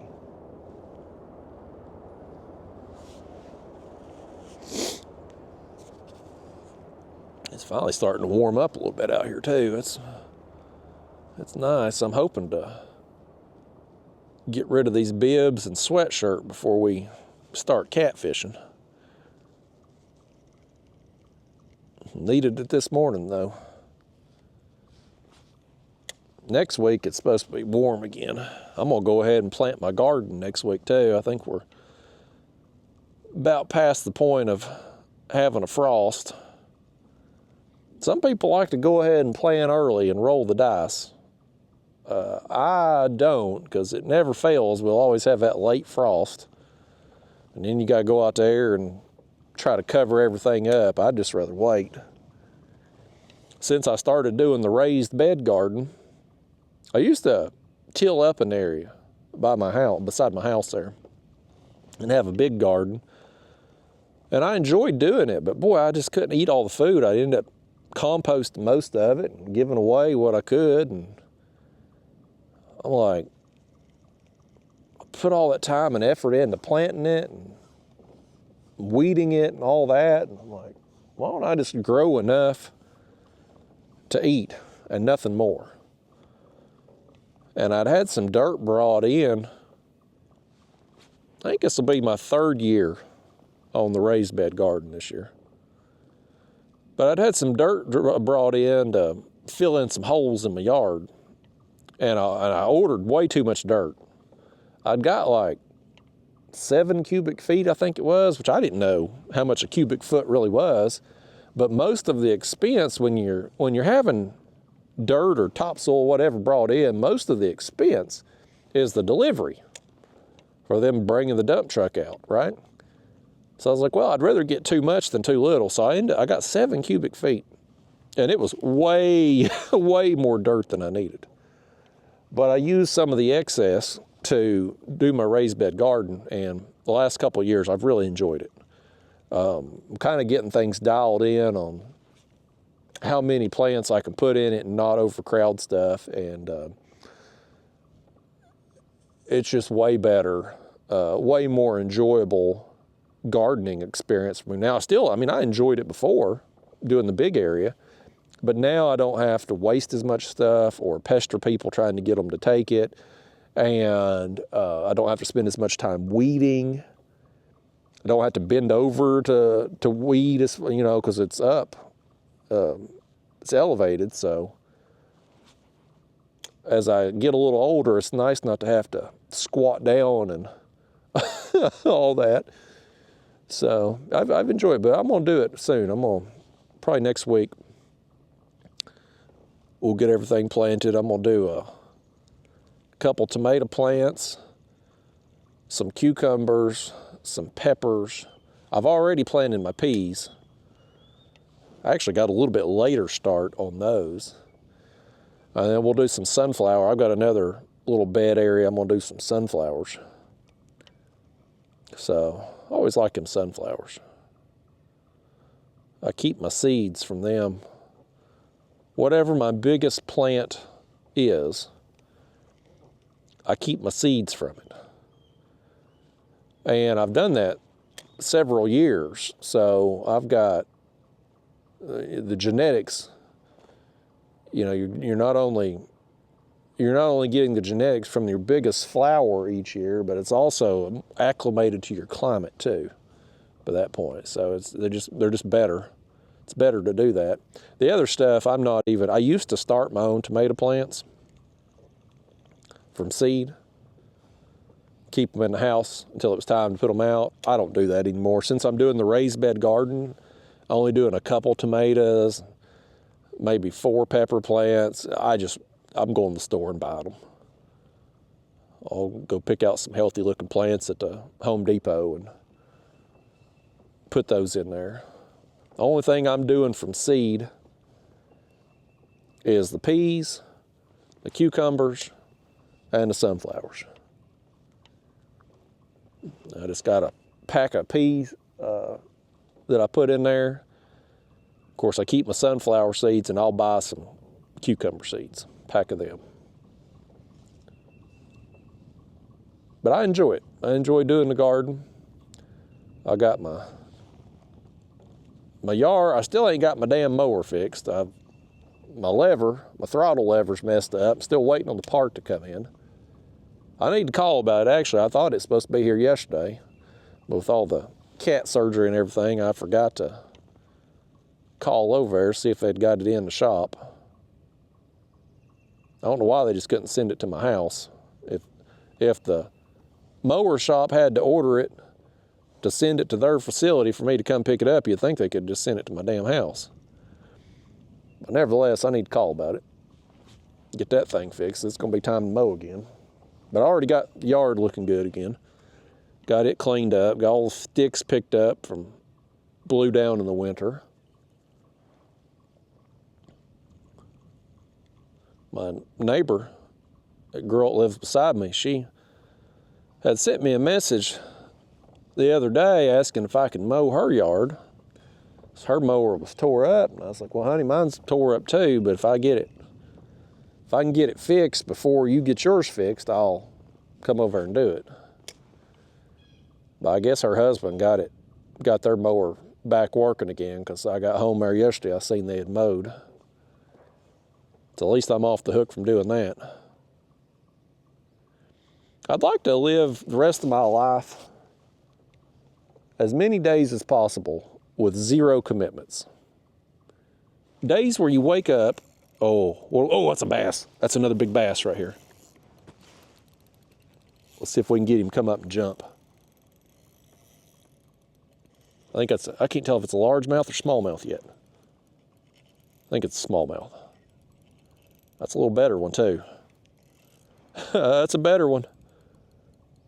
Come up and jump for us. Come on now. Give us a jump, please.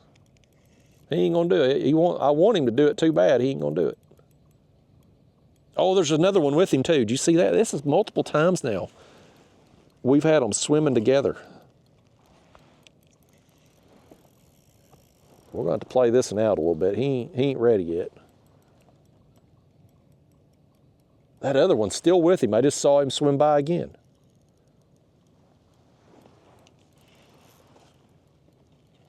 Oh, that's awesome. Oh, this one's pretty too. Check out the colorations on this one. I get him up here. He's got almost like stripes on his face. Nice, buddy. Come on up in here, small jaw. Getting a worm back on him too. Nice, buddy. There we go, got the worm back. Let me get him here in the light. Check that out, man. That is cool right there. Love it. Look at them stripes on his face. That side's a little more pronounced. Nice. Well, let's see if we can get his friend that was swimming beside him. After you get out of this tree over here. Lord, what'd you do this for? How do we get in this tree? There we go. Okay, now we're ready. Yeah, folks, we ain't got the big bluegill today, but we have started catching more bass. The later the morning's going on here, the sun getting up a little higher, the bass bite seems to be improving. We got something else. What is this? Well, it's another bass, but way smaller. Another smallmouth. It's 2 in a row, though. Can we possibly get a third?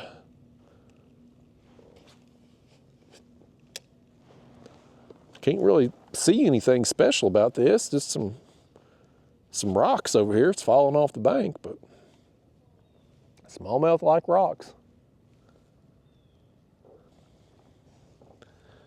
They're so much fun to catch though in the ultralight. I wouldn't mind just continuing to do this, but I do want to go catch some catfish today, and I do want to get home and check on Martin Luther Kitty, make sure he's doing okay, and probably let the other cat outside so he'll leave him alone today. I hope he's doing well. I hope he's not peeing or pooping in the floor. Hopefully he'll use that other litter box. You just never know about cats. They're funny animals. I bought my parents a litter robot too for Christmas, and it took their cats like a month before they started using it. It's like they were scared of it, wouldn't go in. Now they use it just fine, but it took them a while. My cats took to it instantly,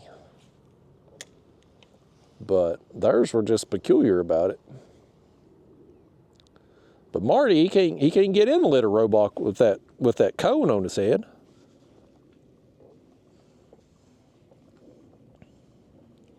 He's going to have a rough couple weeks. I feel bad for him.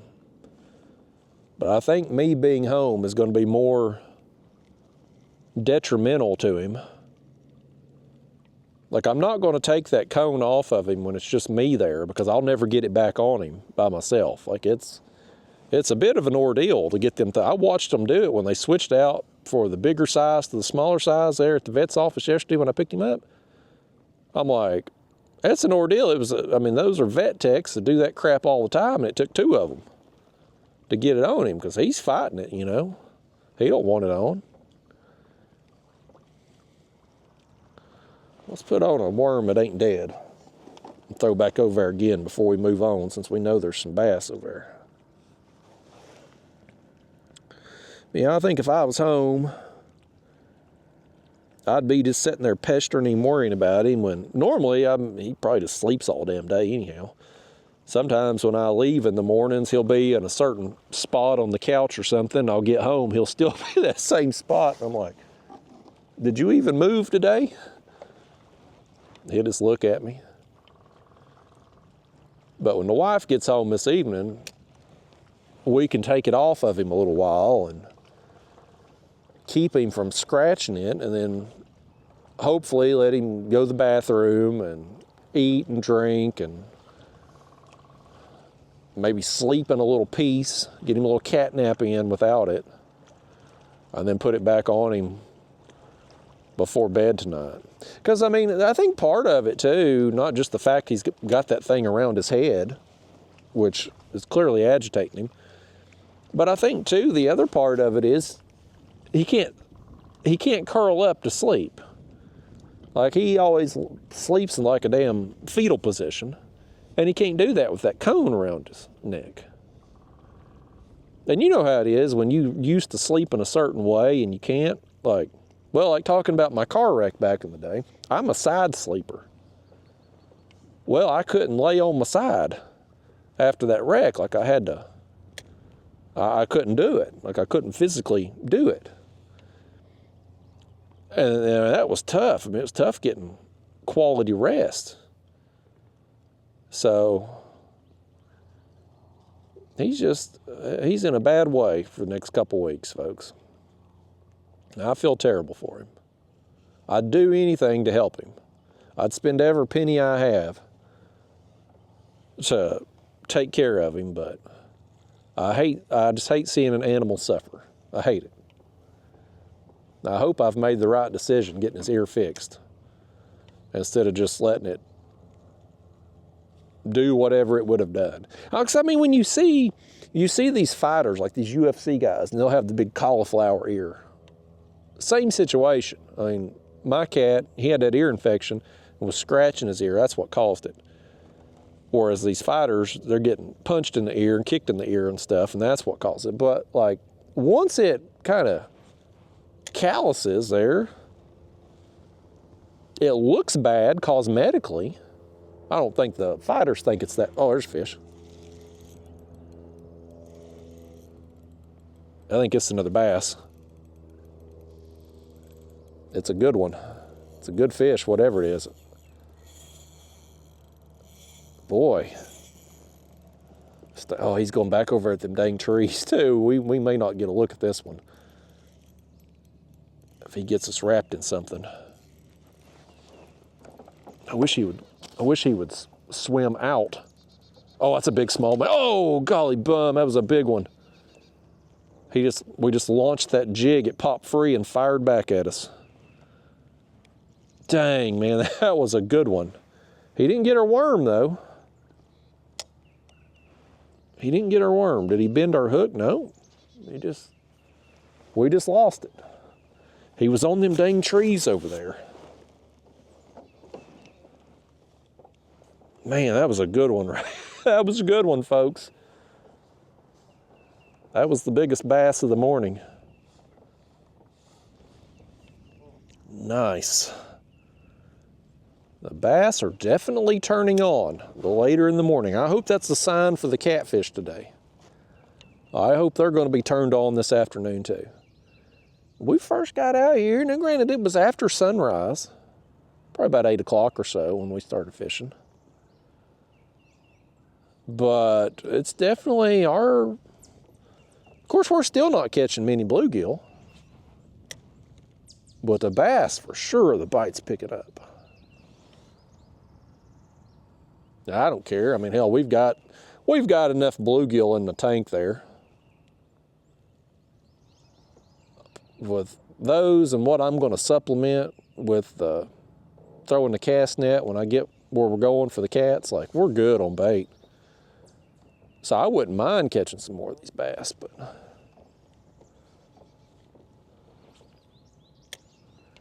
yeah, just to finish up what I was saying there about sleeping and stuff, like he can't sleep good with that cone on. He can't sleep in his natural position. And I think any of us, man, especially when you're trying to heal. Oh no, we're in that tree now. But when you're trying to heal, you need to get good rest. Like you gotta be able to sleep good. So I'd like to take that thing off of him for a little while today. But I just need the wife home. It's a two-person job. Like you ain't getting that thing back on him by yourself on a one-person deal. Oh, good, we got it free. Did we bend the hook trying to pull it? Yeah, we bent the hook. Let me spin us around here. Get us off these trees, and we're gonna see what we can do with this. Do we need to? Let's see if we can bend it back with the pliers. I ain't gonna fish but a few more minutes. I'll switch this jig head out though before we ultralight fish again, depending on how today goes. Not only with the cat, but also with the catfish this afternoon. I may do this tomorrow. Probably won't come back. I've hit this stretch of the river here a couple trips in a row with the ultralight, so I probably won't come back here again tomorrow, but I may, depending on how this goes, we may do the same damn thing tomorrow, do an ultralight session in the morning and a catfish session in the afternoon. Now there'll be, this video here, it's gonna be a couple hours long. So I'm not gonna throw the catfish session on this. I'll make that a separate video. Hopefully, assuming we get some catfish today, that'll be the next video. If we don't do any good today, well, who knows what'll be the next video. It may be back-to-back ultralight videos if we don't do any good on the cats, but I'm hoping we can take advantage of today and tomorrow with the wind is blowing a little bit right now, but not an unmanageable amount of wind. You know what I'm trying to say.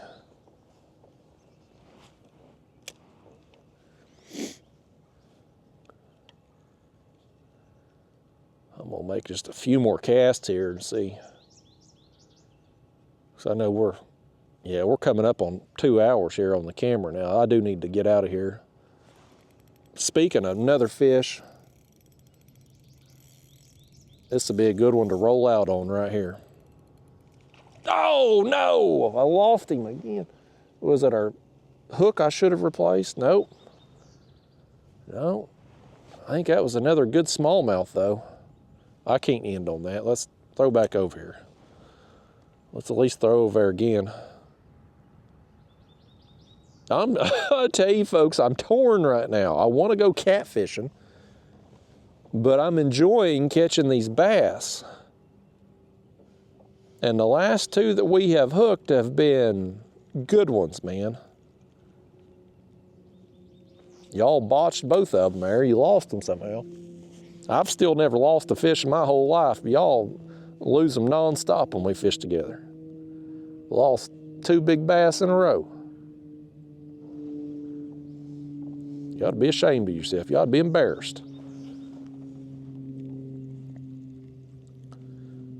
I'm just conflicted, man. There's so much stuff I want to. The bite is good right now, this time of year, just across the board. And it's like, what do you do with your time? How do you divvy up your time?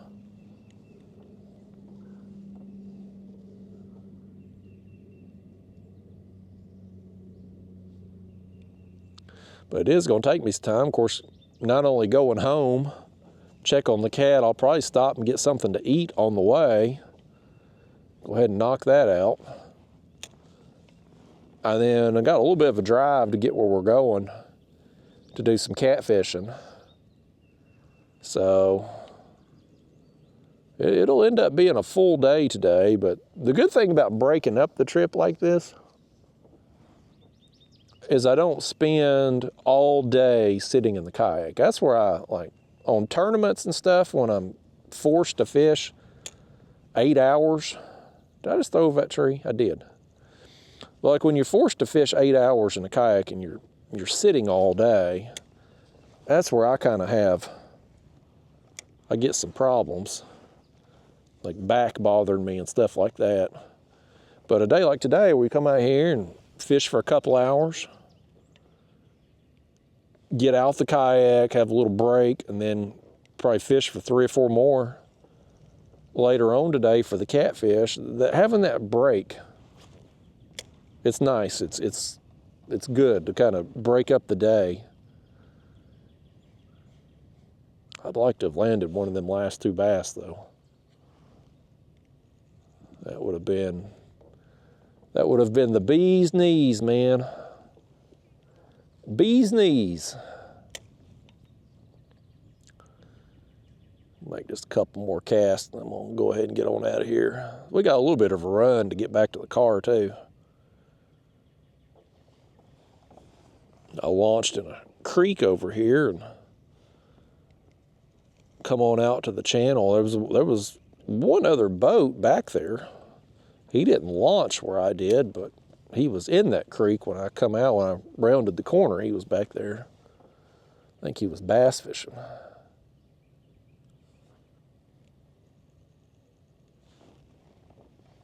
Filming this on a weekday though, so we shouldn't see many people out here, and we shouldn't see many people where we're going. And that's just how I like it. I would like to see as few people as possible.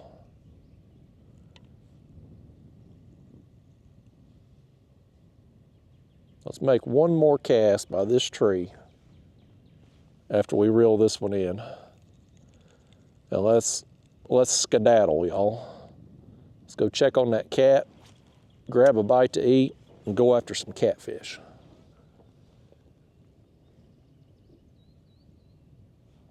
We got something too.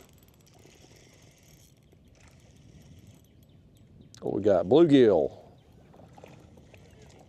Ending the video with a fish though. That's how it ought to be done every time. End the dang video with a fish. How you feel about being the last fish on the video? That right there tells you how he feels about it. He just can't contain himself. He's so excited. Go on, fish. I'm gonna let you go. We'll try to anyway. Get out of here. That fish was pumped up, man. He's happy to be on this video. All right. Well, listen, folks, thanks for coming with me here on this ultralight session. Hopefully the next video you see will be a catfish video if it goes well this afternoon. Keep your fingers crossed for old Martin Luther Kitty. Hopefully everything goes well with him. Hopefully these next 2 weeks are better tolerated than what he done last night. But first day, when you first get home after surgery, it's always the worst. You're in pain, you're uncomfortable, you're still kind of partially sedated from the anesthesia. Like it's always the worst of it. So hopefully today will be better, and then subsequent days get better after that. But anyway, y'all, it's been fun this morning. Didn't get the big bluegill, but we at least hooked a couple big bass and landed some of the smaller ones. So it was a fun, productive session. I'll see you next time.